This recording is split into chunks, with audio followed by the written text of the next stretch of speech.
episode 136 of the Partial Breakaway Fantasy Hockey Podcast. This is the Fantasy deep dive into anything and everything fantasy hockey specific. This week on tap is the mid-season award show. So we're going to go through our self-named and created, if you will, Partial Breakaway mid-season fantasy awards.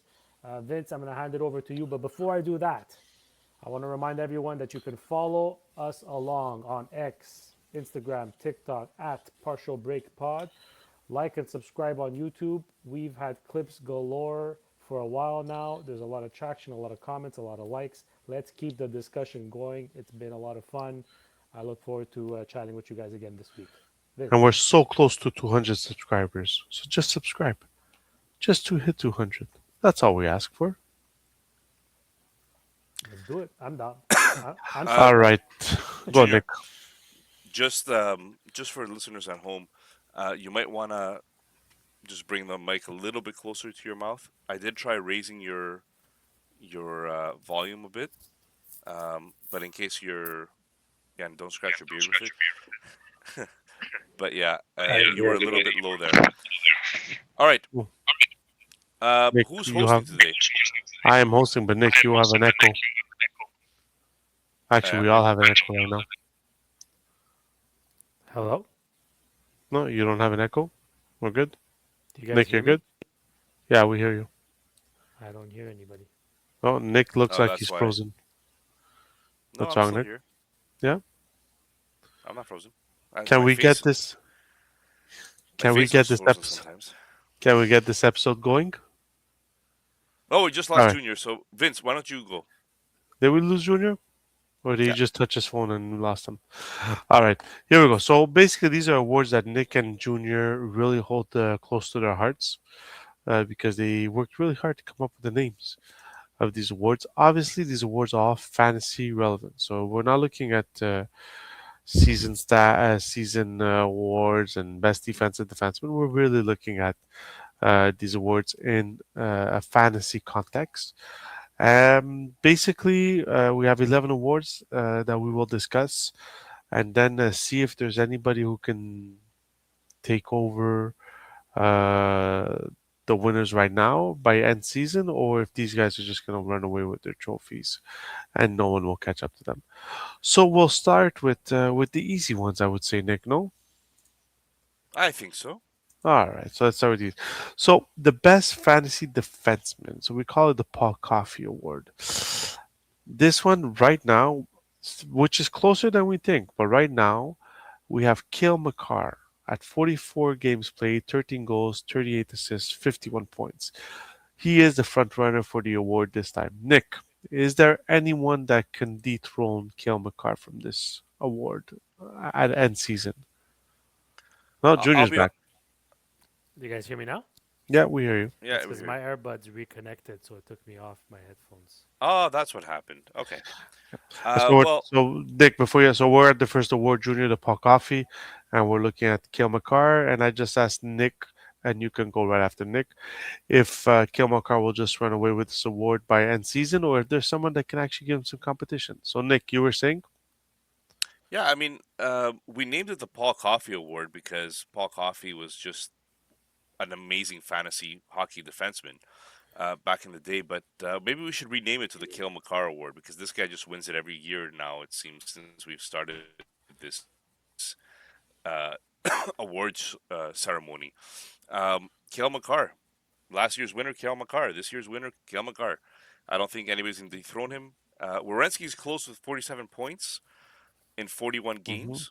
Um, but other than that, 51 points in 44 games.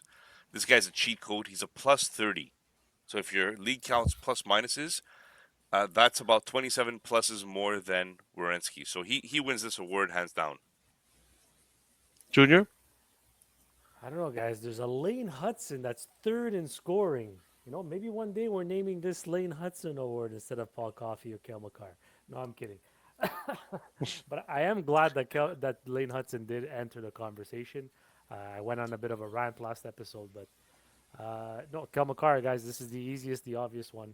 It's gonna be It's mid-season. It's gonna be end season. It's gonna be next year. It's gonna be the year after that. It's just gonna keep going until he gets hurt or I retires. I mean, if we look at in one of the leagues that we're at, Kilmacar fantasy points 139, and the person next to him is Wierenski at 119. So I mean, that's a huge gap in fantasy. So it'll be interesting, but I think I agree with you guys that Kilmacar, as long as he doesn't get injured or miss any sufficient games, he should be the guy running away with this trophy. Our next trophy is for Best Fantasy Forward. So we call it the Wayne Gretzky Award. I mean, well, you'll hear this guy's name a few times in these awards, but right now it is Nathan MacKinnon. He's got 44 games played, 36 goals, 42 assists, 78 points. Junior, can someone catch up to McKinnon, like maybe a McDavid, or is he just going to stay hot for the rest of the year?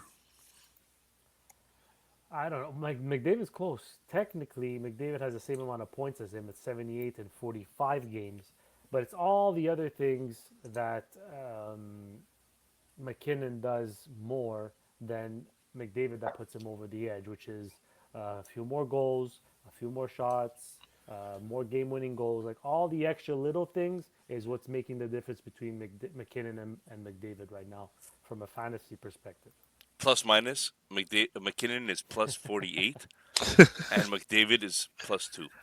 Listen, if your leagues count plus minus, just exit the league. It's a stupid Hey, stat. Plus Lama minus. still counts it, although it's a I modified know. plus minus, but Yeah, it still counts it. it's ridiculous. Any Colorado player is like plus 35. Yeah, exactly. Yeah. Even their fourth-liners are plus 35. So as long as they're on the ice when either McCarr or McKinnon are on the ice, they're in the pluses. Okay, so Nick, does McDavid have a chance to catch up to McKinnon at some point? I mean, they're tied in points, total points. So, yes, absolutely, they have a chance. Um, 36 goals for McKinnon, 30 for McDavid. This could flip by year's end, right? Another 30 for McDavid, another maybe Yeah. 25 for McKinnon. Who knows, right? So it could be the other way around by the year end. So this one's wide open. It'll be an The interesting Wayne race to Gretzky see. Award. Yeah, it'll be an In Yep. interesting our race to see. in our LPHL, the difference is exactly 10 points Yeah. Yeah. between McKinnon and McDavid. So All right. So to the next award, to one of my favorite players, the best goal scorer, the Jeremy Jagr Award. As of right now, as you heard his stats before, Nathan McKinnon is winning it at 36 goals and 44 games played. Nick, we're gonna go with you. Do you have the stats of goals by any chance? Yes. Let me see if I can- So go ahead. Well, Tell McKinnon me is if there's first with 36. McDavid obviously is and second with 30. And mhm. then it's Boldy at 27. Wow. Okay, that's a Ro- surprising name. yeah, and then Jason Robertson at 26 and Morgan Geeky at 25. So a couple of surprising names up there. I won't go through the entire list. I mean, Tyler Bertuzzi is pretty interesting at 23. But I think what's important here is that if you have Nathan McKinnon in your fantasy team right now, and you're wasting his year because you're not in first place, like myself in Lama, my eyebrows went up there. I don't know if you guys remember the eyebrow comments, but um, you know, you might as well just tank with McKinnon in your lineup because that's pretty much what I'm doing. So yeah, there's nothing to add here. I mean, we spoke about McKinnon and McDavid right before, and it just happens that it's the same player uh, winning the Yarmer Jagr Award. Junior, do you think a Boldy, a Robinson, or Geeky, maybe even a Kaprasov have a chance of catching up to McKinnon, or is this McKinnon McDavid race I don't even think it's a McKinnon. I don't even think it's a race. I think McKinnon all the way? all the way. Yeah. Nice. All right. All right. So the next award is the Mr. Clutch Award. So most game-winning goals, and let me tell you, when we did this award, we were as shocked as you will when I name you these players, my friend. So we call it the Brett Hall Award, and the person who's winning it right now is Well, explain what the award is. It's so game-winning goals. yeah. So most game-winning goals. That's Okay. Mr. Clutch. So the guy who's winning this award right now is Steven Stamkos, who has 7 game-winning goals in. I think he only has 12 goals all year, and to make it 19. even When he 19, scores, he scores important goals. But the second place guy is his teammate Ryan O'Reilly. So I mean, can we agree that this is one award that will change hands by end season, Okay, Nick? um, second place is actually tied with 1, 2, 3, 4, 5, 6, 7, 8, wow, 9, 10, 11 players at 5 game-winning goals. That includes Cole Caulfield, Dylan Gunther, Braden Hagel, Adrian Kempe, Dylan Larkin, Nathan McKinnon, Brock Nelson, Ryan O'Reilly, Lucas Raymond, Sam Reinhart, and Sam freaking Steele from the fourth line. steal. Just punching above his weight class right there. Um, so yeah, can this change hands? I think it will. I think this is too close to call right now. Um, Odds-on favorite is probably McKinnon to win this one too, because then we might as well just like scrap our entire award show and just call everything the McKinnon Award. Calling it from now. But if you guys want to put money on it, I don't know if you can. Junior? Yeah, I agree with Nick. I mean, it's definitely going to change hands, I think. I mean, they probably only have 12 wins, the Nashville Predators, and those are your 12 game winning goals. I don't know. But yeah, I foresee McKinnon maybe overtaking them. I don't know. I think McKinnon might not overtake them just because they score 7 goals a game, so it's the person who gets that third goal or second goal that usually gets the game winner. So I think that's the bump in the road for McKinnon. I'm not sure about McKinnon, but I definitely think someone will surpass Stamkos, and it will be someone higher tier that will be winning this award by year end. All right, so our next one is the biggest goal getter. So the guy who shoots the puck the most. We call it the Paul Kariya uh, award. And once again, we spoke about him, and that's why he's number one. Wayne Gretzky Award is McKinnon with 205 shots. Now, I know Cutter Gauthier at the beginning of the season was on a wrecking crew with shots on goal, but Junior, can you tell me what's going on with the shots on goal in the NHL, and is anybody gonna even be able to keep up with McKinnon's pace? It's not even close right now. He already has a 34 shot lead on Connor McDavid, who's second with 171.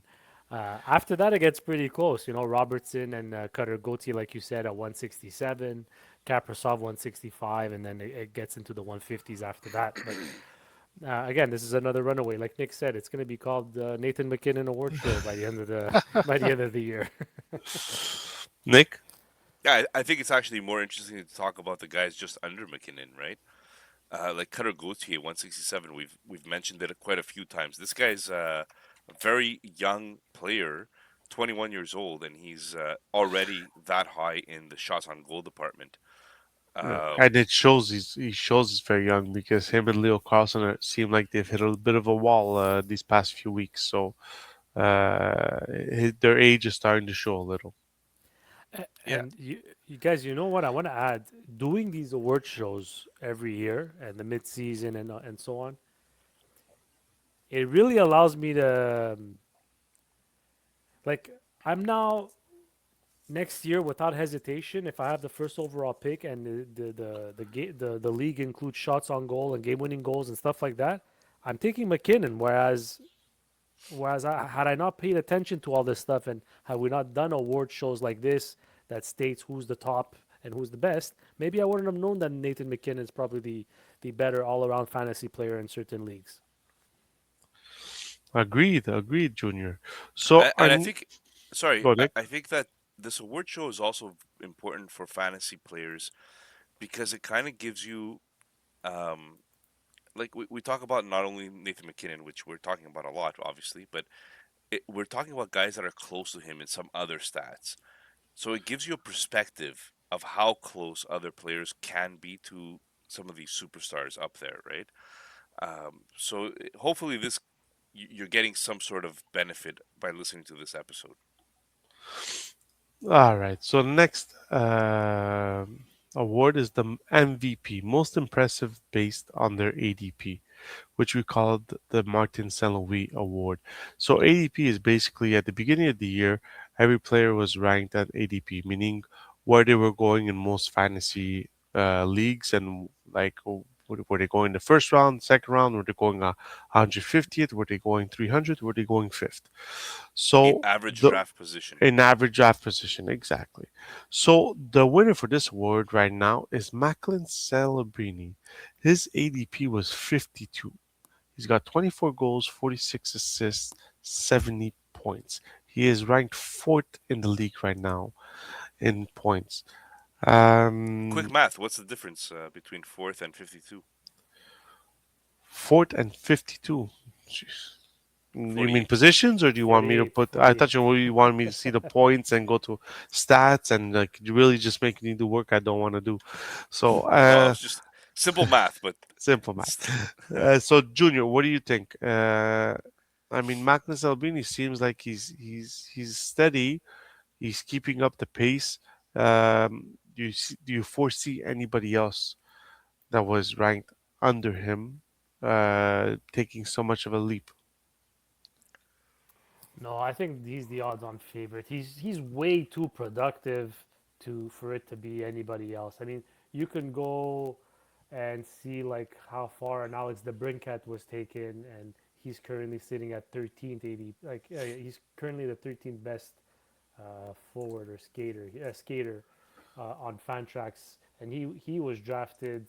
His ADP was 108. So like that's a pretty big. That's pretty impressive. But again, to the extent that Macklin Celebrini is performing, 24 goals, 46 assists in 45 games. He's got 27 points in his last 14 games. Those are McDavid like hot streaks. Like it's, I don't even think we can explain how impressive of a season Macklin Celebrini is having at 19 years old on a team that really doesn't have much. I mean, not that they don't have much, but they're all very young and raw still. So absolutely, absolutely impressive. It's got to be Macklin Celebrini, and I don't think there's a close second. Nick, no, I agree. I think that Macklin Celebrini was the surprise of the season, maybe. Well, Morgan Geeky was probably the surprise of the season, but I'm curious to see. Do we know what Morgan Geeky's ADP was? Yeah, give me a second. Oh, he was right there. Morgan Geeky. You are on page 3. Oh, there you are. Geeky. Okay, he's currently 35th. His ADP was 227th, ooh, which he is could be a good. another. That's a good candidate too. Yeah, And I have another honorable mention, maybe, but Darren Radish. yeah. Ooh. I don't think this guy was drafted. I mean, I had him in Lama, but I don't think this guy was drafted by anybody in any league. Um, and he ended up. Actually, this could be the winner for the next award too. Yeah, I was about to type it in the notes. Yeah, So yeah, the so the question is, I mean, the biggest question is who who can keep up their this streak and who cannot. So we would have to see where I believe Macklin Selby can keep up this pace. Can Radish and Geeky do it? Geeky's injured right now. Radish seems like he's not slowing down. So it'll be an interesting race to see. But for the next award, like you guys were talking about, the best waiver wire ad. So players who went undrafted. Now this award is basically for redraft leagues, not dynasty leagues. Because in dynasty leagues, we all have the young players that we keep in our rosters and our minors and stuff like that. So we call this the Alex Boros Award. I believe Radish could be mentioned in here or even be the front runner for this award. But we have Leo Carlson, whose ADP was 238. He is currently at 39. So Nick, do you believe that? I mean, we mentioned him. Do you believe Radish will take over this spot if he continues uh, putting up the points he is? Yeah, I mean, hopefully, if we listen back to this episode to do our finals, maybe Darren Radish should be the one mentioned here, but he has to continue his pace, right? Leo Carlson just had a phenomenal start to the season, and he was drafted after the 200th on average, Mm. meaning that in most redraft 10-team redraft leagues, he never got drafted at all, right? Yeah. So between Leo Carlson and Darren Radish, I think we have two good candidates here. Uh, just a lot of people didn't know about Darren Radish, which is why I think that maybe he's the front runner for the award at the end of the season. Yes, Junior. Darren Radish, ADP 273. Okay, so He, just a bit after Leo Carlson. but he's ranked as a 78th skater, not just defenseman, skater. Skater, yeah. So it's very impressive, nonetheless. Yeah. Yeah, All right. So our next award is the best bang for their buck, not a ELC, so they cannot be on an ELC contract. This is called the Alex Tange Award, who played 1,000 games played, 863 points, 17 years, and earned under $40 million. His agent should be fired. And the winner for this award right now is Martin Natchez. I mean, it's not 20 goals, 35 assists on a team that scores five or more goals a game. Might not look impressive, so it's 55 points, but he is still at a salary hit cap hit of 6.5 million. Next year he will not be on that cap hit. But for now, do we see anybody with a small salary that can maybe match him? Like I was thinking maybe of a Trevor Zegras Jr. Trevor Zegras would be an excellent choice. His ADP was also in the high 200s, and now he's ranked at 65. But there was another player. I mean, there's obviously Connor Geeky too at 5.5. That makes a lot of sense.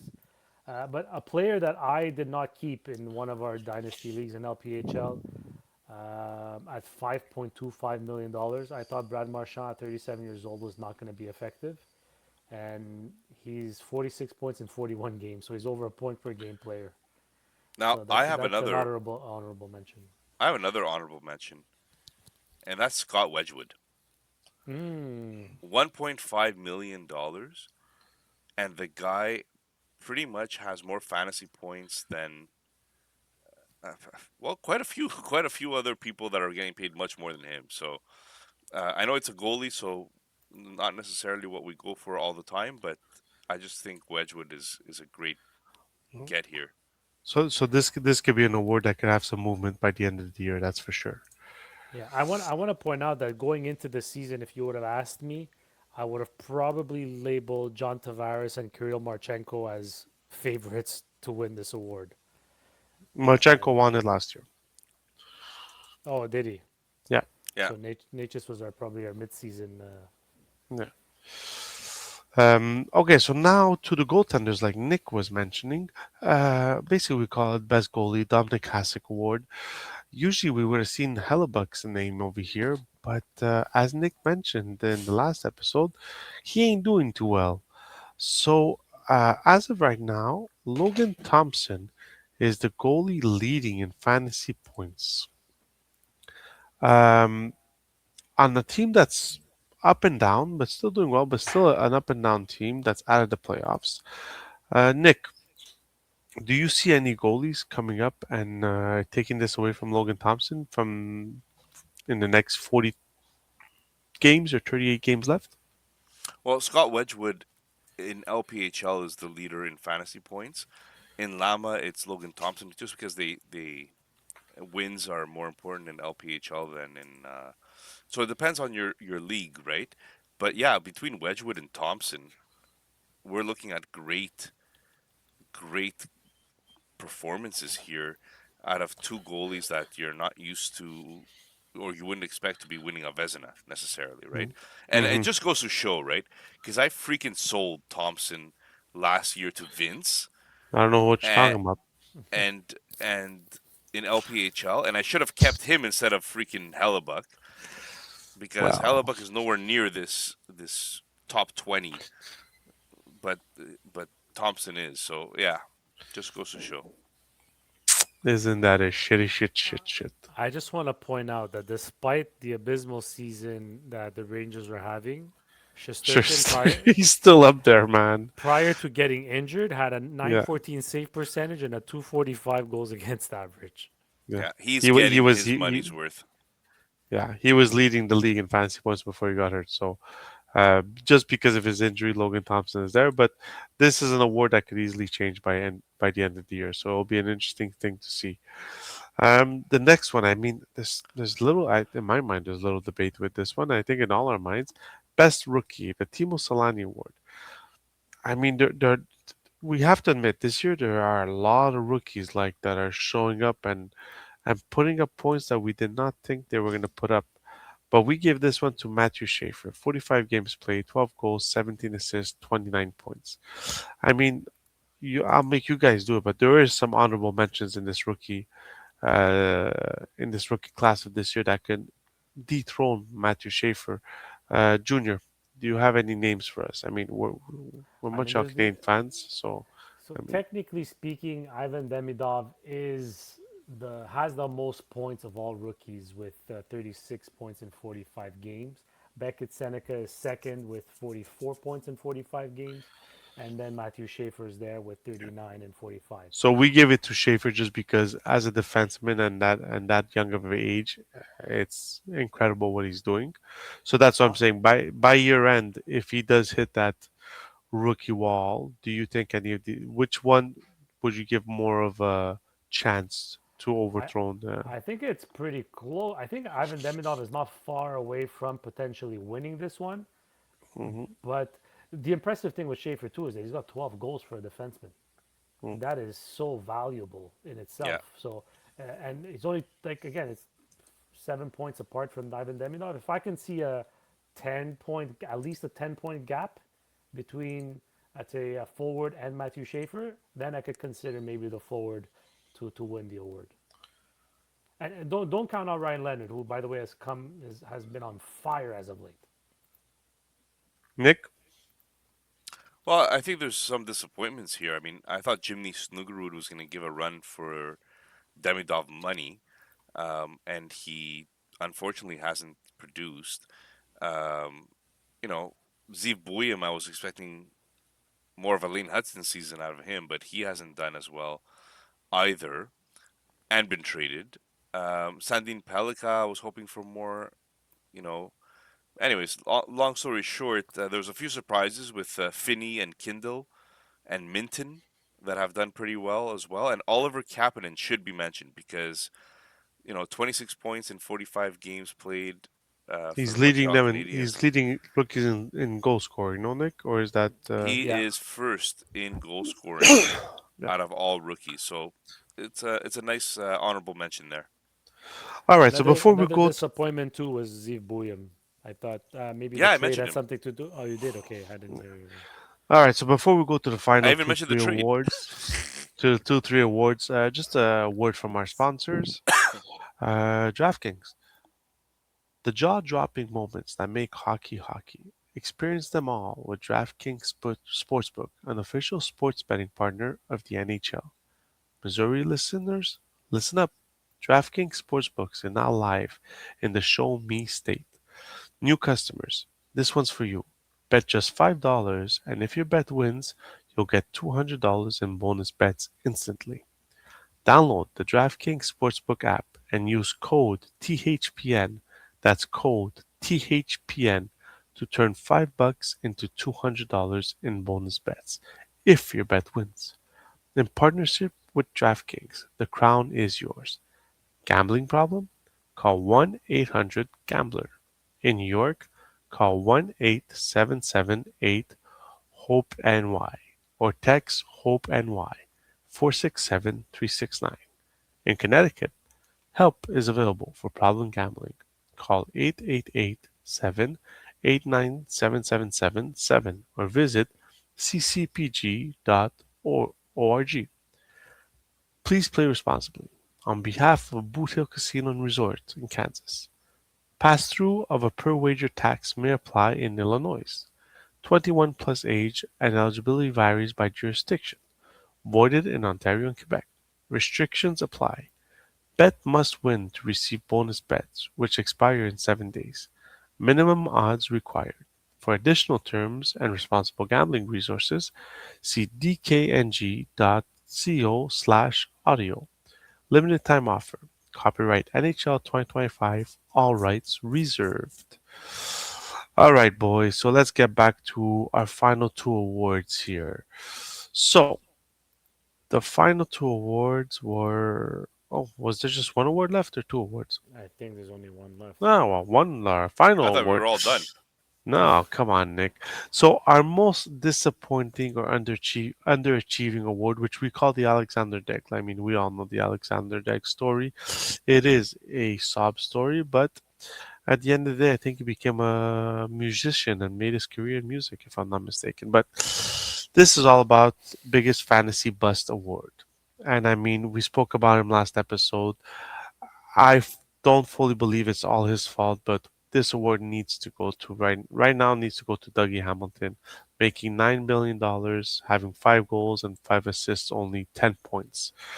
I mean, is there anybody else that's very close to Dougie Hamilton to taking this awful award away from him, or is he just going to be the runaway winner by year end? Nick, I think Dougie Hamilton needs a trade in order to come back into some sort of fantasy relevance. Right now, he has 5 goals, 5 assists, playing for a New Jersey team, healthy scratched, 40 games in, getting paid $9 million. Like, this is the worst possible season that could be happening for Dougie Hamilton. And unfortunately for him, it doesn't look like it's going to get better until he gets traded. Junior. Yeah, that's an obvious one. Like you said, change of scenery, the whole Quinn Hughes situation probably played a factor in what's happening in New Jersey. But I want to give an honorable mention to two players Nick owns. One in Matt Duchene.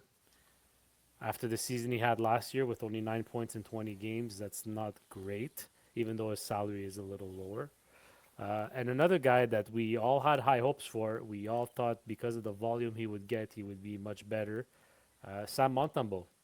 Sam Montembeau was drafted a lot higher this year, and with the numbers he's putting up, sorry, I'm just gonna pull it up here. Mm, yeah, 869 save percentage, 339 goals against average. That's pretty abysmal. And I was amongst those who thought he would have a great year. So, yeah, honorable mentions to those two. Is there any awards we should be adding to this award show? I think every year we should be adding something, don't you think? Why, you want to make the Like, episode longer? no, We but finally like have an just to say, episode under 40 like, minutes. can't finish to save his life award. I mean, we call it the Patrick Stefan Award. Wouldn't that be like, no? You You could guys are you not could on board? uh, add one if you want. By year end, I want you to come Okay. up with a plan and give us like two or three Ah, you ideas see, that that's you not cool. have. Why do I have to go through both of you two? Why can't I just add it on my own? Why do you both have to approve my award? Well, because you know how much work it was to come up with these names between me and Junior and the arguments we had? Is it the Mario Lemieux Award or is it the Wayne Gretzky Award, right? Like, is it Alex Burrows or All right. Okay. So I promise you, I'll what take my about time. the most detriment to his team, and then Luke Hughes wins with two own goals. the most Oh, own goal award? I like that. or the It's gonna be hard to track that though. I played too long in the NHL award. We call the Martin Brodeur award.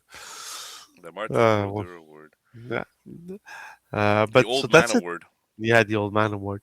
Okay, so I'll think about it, and by year end we'll add another award just to make me happy, because I wasn't part of this discussion of these names, so I feel like I need to put my input at least on one of them. Excellent.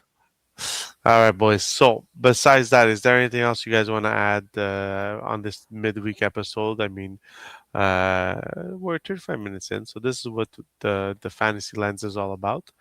So go ahead, I have you. a question. I have a question for you guys. We're at the Go. midway point right now. In the East, the Red Wings are leading the Atlantic, with Tampa and Montreal second and third. In the Metropolitan, the Hurricanes, the Islanders, and the Flyers are one, two, three. Who would have thought? And the Sabres, who've won like 9 out of the last 10, and the Capitals are in a wild card spot. How much of this changes by the time all is said and done? Oof. Not to make it that much longer, I'm only sticking to the East because the race is much tighter in the East than it is in the West.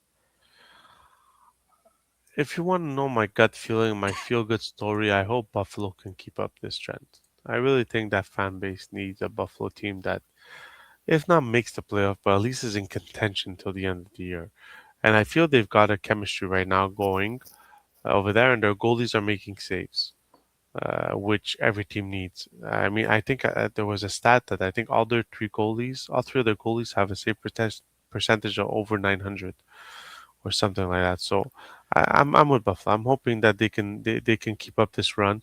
I mean, it's possible to keep the streak they're going, but keep it up so that they can at least be in contention for a wild card position. You're right. Ellis, Lyon, and Lukanen all have a save percentage above 900. My God. Yeah, that explains a lot. That 13 wins out of 14, that's for sure. Mhm. Nick, Nick, nothing to add? I didn't listen to the question. Sorry. in the East, based off the East standings as they are right now, how much do you expect it to change between now and the end of the season? I mean, a lot. I mean, if I'm looking at the Eastern Conference, like I see Detroit up there, I see Montreal up there, I see the Islanders up there, and you know, not, like Buffalo was already mentioned. Philadelphia is up there. Like I feel like these teams. Is it really a changing of the guard for all of these teams? All at the I same find that time? all at the same time. I feel that hard to believe. I think Toronto's going to come back in. I think Florida is going to start getting healthy again soon. Kachuk coming back soon, right? Um, the Devils, I have no idea what to think of them, but they do have. If they get rid of the Dougie Hamilton situation and they stop scoring on their own net, maybe they will have a better goal differential. I don't know, but I just feel that this could change very quickly. And the biggest one that I'm worried about or that I'm thinking about, uh, unfortunately, could be the Islanders, could be Detroit. I hope listener Rooks is not listening, but yeah, those two teams worry me a bit. I think we could have almost half, like three to four of these teams not make it. Like it could be a big number Could because be. the race is so tight. But the important thing is, did you know that the first French fries weren't cooked in France? They were cooked in Greece.